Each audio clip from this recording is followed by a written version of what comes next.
I will, please bear with me, I'm going to repeat the question for the sake of the video being made. So please, comments, questions, expressions of compassion, misery, outrage, anything. Yes, sir, in the back. Just curious, if the government did install the 10% tax on bonds and portfolios over the course of the year, would you foresee any problems arising from that, particularly like maybe the rich offloading their stocks and bonds? What would the ramifications be of them dumping all that stuff? Okay, here's the question. If we were, hypothetically, to tax, as I propose, the high net worth individuals 10% of their portfolios, would there be consequences? What might they be, and how might we deal with them? Let me answer in two parts. First, because I could see in some of your faces, I hope I'm not misreading it, some sense that there's maybe something radical or new or something about taxing property. There isn't. We already have in the United States, and we've had for a long time, property taxes. That's the way most cities and towns finance themselves. They tax property, not income, not sales, no income tax, no sales tax, a property tax. What does that mean?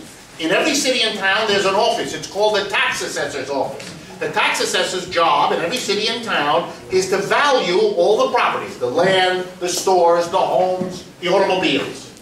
And then they assign a percentage of the value of your property that you must pay each year in taxes. So the idea that we tax property is not new. It's already the truth and the reality in the United States.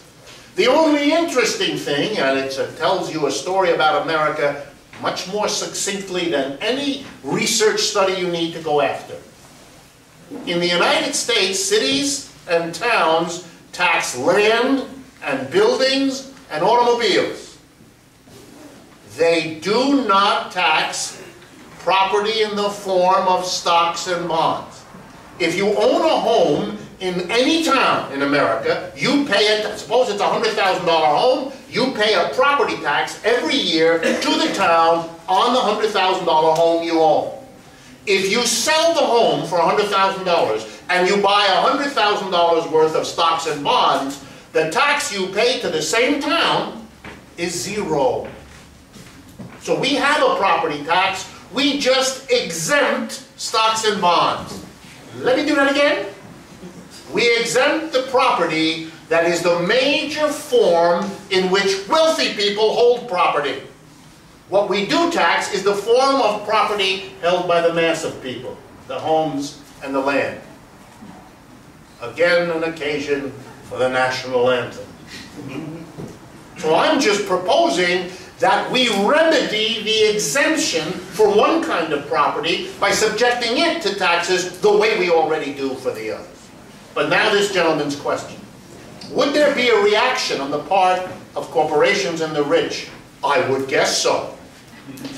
I will put aside that they might come gunning for me. And in America, the phrase gunning for me takes on a terrible meaning.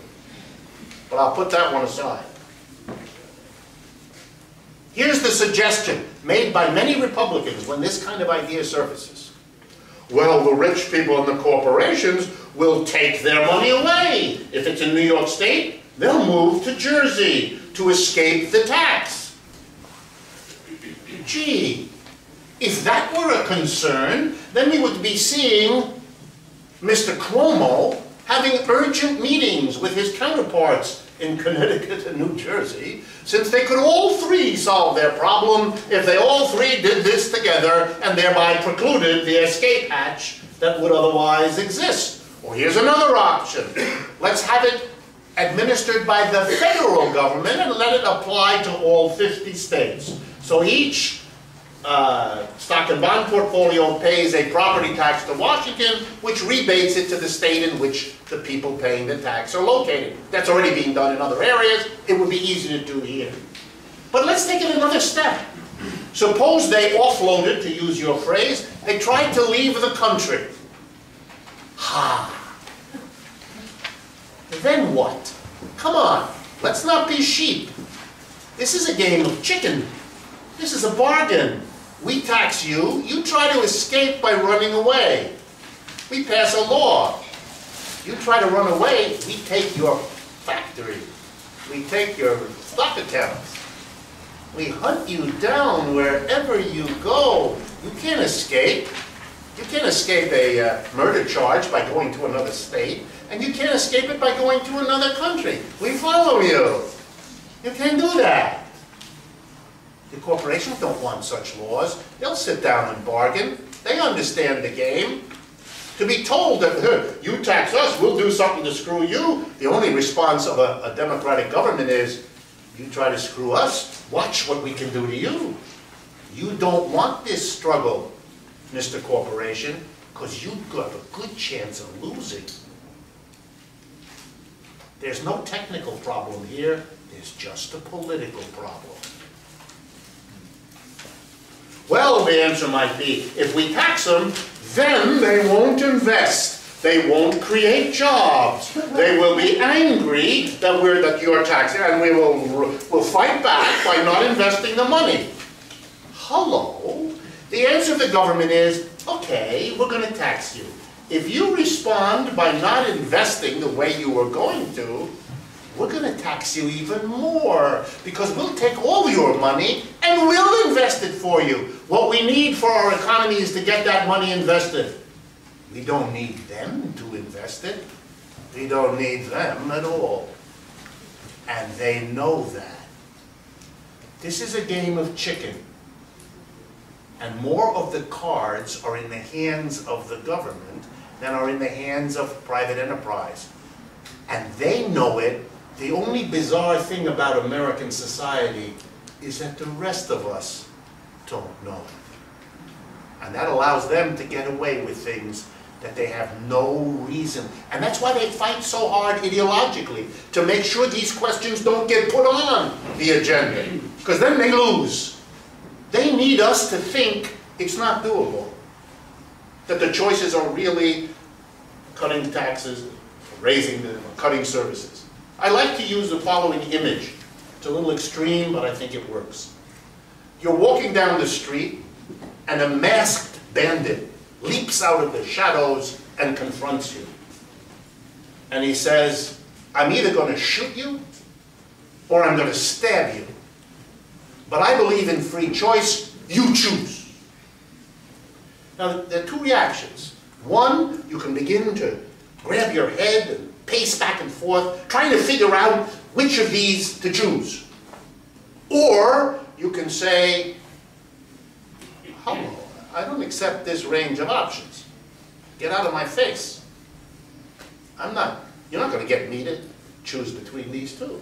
To be told we're going to choose between Republicans and Democrats, between keeping our taxes down and laying off everybody, or keeping our services going and taxing ourselves to death, that's the same choice. The answer of a reasonable left that is self-aware is to make fun of the option, not to agonize which one do we want. All our leading politicians, Republican and Democrat, want us to agonize between the two options they present us. The only response of the left is to ridicule both of them for the status quo they support and for the failure to open the options that are really there. But we need a political force that will make these things happen.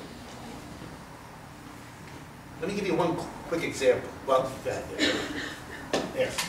I had a question for you about quantitative easing, which is, it seems to me, the last couple of years, there's been a fourth source of money, which is that the Fed can create money.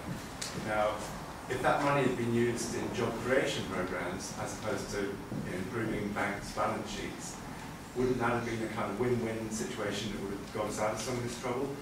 Or is it in fact the case that, in the Hegelian way, it would have begot another problem?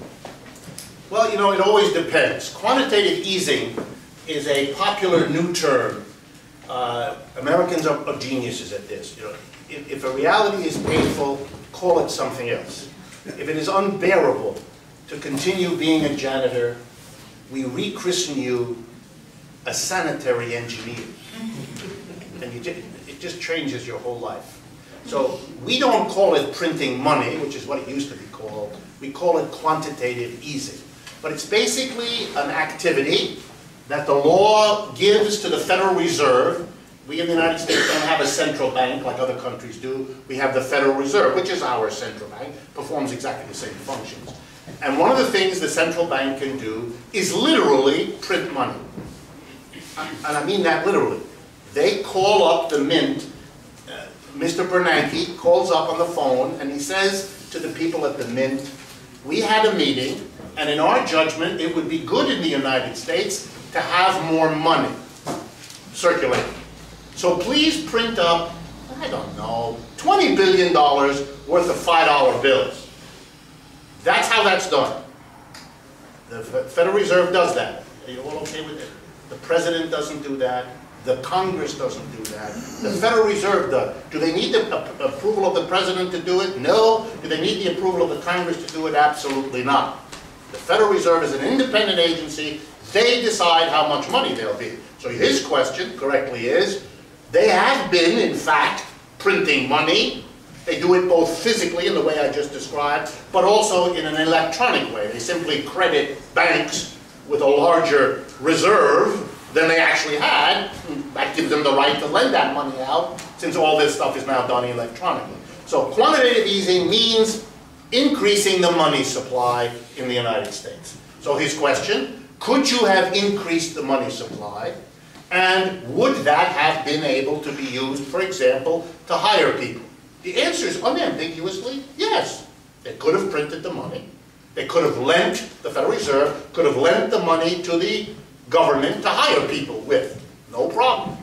Now the question that arises in many people's minds, and this is not too good economics training in America that it goes like this, gee, if there's more money, then there'll be an inflation, prices will go up. That's just a logical mistake. Right? If you print more money, and the money is distributed to people, and so they go out and spend the money, then every business in a private enterprise system has a decision to make. Every store. Knowing that there's more money out there, every storekeeper can do two things. The storekeeper can either say, ha, people have more money, they'll have more to spend, I'm going to raise the prices on everything I charge. Because people have more money, they'll pay higher prices. Can a storekeeper do that? Of course he can. They're a free enterprise. He can do whatever he wants.